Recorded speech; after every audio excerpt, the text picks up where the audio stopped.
anybody tell you of the record of Sanofi?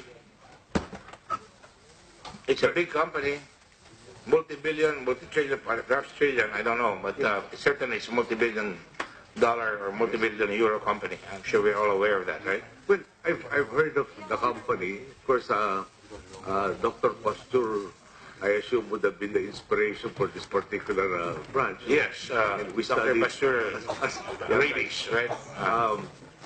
Though am I very knowledgeable about Sanofi Pasteur? Perhaps not any more than the... It's a good name to be placed in a company, and I respect the company, just for the record. But I am no expert on what they're able to do. Yeah, they have had previous records of bribery, of false claims. I'm not trying to put it down. This comes with the territory, I suppose. In 2009, 2007, China accused them of bribery.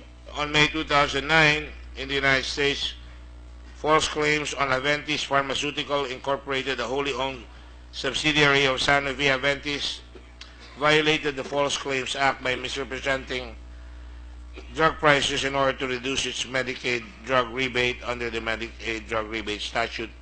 In the Middle East, sir, and East African countries from 2007 to 2012, Sanofi bribed the doctors in Eastern African and Middle Eastern countries to persuade them to prescribe its drugs.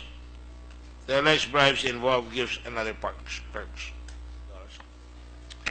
I just want to point out, sir, without casting aspersion on your character, that when you meet with drug companies like these, and I'm sure Sanofi is not the only culprit, it's been happening, and that's why they have the Lockheed Act in the United States that punishes U.S. companies abroad for engaging in unethical conduct, such as bribery and other things.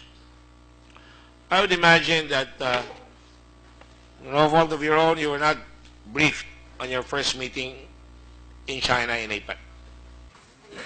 On the allegations or charges against Sanofi, both for the China meeting nor even the Paris meeting was I informed of any of this. Yes, the point that I'm trying to make is that there ought to be a certain amount of due diligence.